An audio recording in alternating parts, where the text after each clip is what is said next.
മനസ്സിലായി? അപ്പോ രാവിലെ കുട്ടികളെ വിളിക്കുന്നത് വിശ്വാമിത്രൻ വിളിച്ചെന്താ?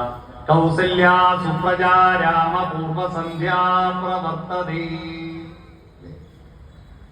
കൗസല്യയുടെ സുപ്രജയായിരിക്കുന്ന രാമ. എന്താ ഈ സുപ്രജ? സുഷ്ടുവായി പ്രകർഷേണ ജയിക്കുന്നവനാണ് സുപ്രജ.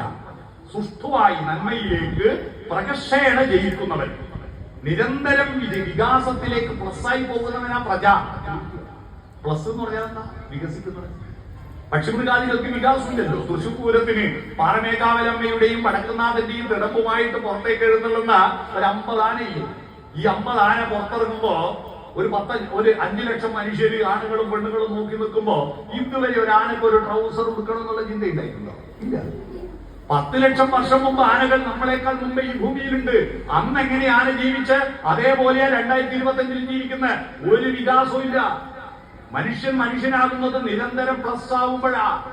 നിരന്തരം വികസിക്കണം. മരണം വരെ വികസിക്കാനാ മനുഷ്യൻ, അല്ലാതെ നിലനിൽക്കാനല്ല. വികസിച്ചുകൊണ്ടിരിക്കണം. അതാ പറഞ്ഞത് കൗസല്യ സുപ്രജാരാമ. എന്തൊരർത്ഥമുള്ള വരിയാണത്! കൗസല്യയുടെ സുഷ്ടുവായ പ്രകർഷേണ ജയത്തിലേക്ക് മുന്നേറിക്കൊണ്ടിരിക്കുന്ന രാമ. അതാ അവിടെ മറ്റൊരാൾ മേലോട്ട് ഉയരുന്നു. പൂർവസന്ധ്യ. പശ്ചിമസന്ധ്യയും പൂർവസന്ധ്യയും ഉണ്ട്. പശ്ചിമസന്ധ്യ പ്രദോഷസന്ധ്യ, പൂർവസന്ധ്യ പ്രഭാതസന്ധ്യ. ആ പ്രഭാതസന്ധ്യ പ്രവർത്തിക്കാൻ വർത്തതെ പ്രകർഷേണ വർത്തിക്കുന്നു. ഉത്തിഷ്ഠ നരശാർദൂല. എഴുന്നേൽക്കാൻ പറയുക.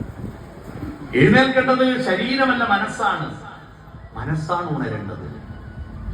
ആ മനസ്സിനെ ഉണർത്താൻ ലോകത്തിലെ അത്ഭുത പ്രതിഭാസമാകട്ടെയാണ് നിങ്ങൾ രാവിലെ വീടിന്റെ വയതിൽ തുറന്നിട്ട് മക്കൾക്ക് കാട്ടി കൊടുക്കുന്നത്. 12 മണി വരെ മൊബൈൽ നോക്കിയിരുന്ന് 8 മണി വരെ കിടന്നുറങ്ങുന്ന വീടായാലും നിങ്ങൾ രാമായണം 1000 തവണ വായിച്ചിട്ട് കഴിയില്ല.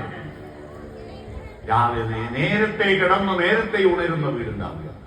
വാതിൽ തുറക്കുക. അവിടെ ഒരു അത്ഭുതമുണ്ട്. നമ്മുടെ പ്രിയപ്പെട്ട ഗായകൻ ജയചന്ദ്രൻ കഴിഞ്ഞ കൊല്ലം മരിച്ചു. അദ്ദേഹത്തിന്റെ ശവസംസ്കാരം വാലിയത്ത് വളപ്പിൽ ഓടി ആ ചെടിയിലേക്ക് എടുക്കുമ്പോൾ അതിന്റെ ഒരു മൂലയ്ക്ക് ഇരുന്നിട്ട് ഞാൻ പാട്ട് പാടി. ആ പാട്ടിന്റെ മഹത്വം ഞാൻ അദ്ദേഹത്തിന്റെ അനുസ്മരണ കുറിപ്പുകളിൽ ഇങ്ങനെ വായിക്കുമ്പോൾ ഒരു മനഃശാസ്ത്രജ്ഞൻ എഴുതിയ ഒരു അനുസ്മരണ കുറിപ്പുണ്ട്.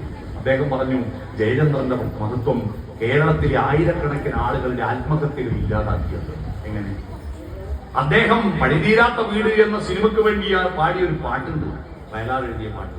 ആ പാട്ട് കേട്ട ഒരാളാണ് ആത്മഹത്യ ചെയ്യുക. സുപ്രഭാതം സുപ്രഭാതം സുപ്രഭാതം.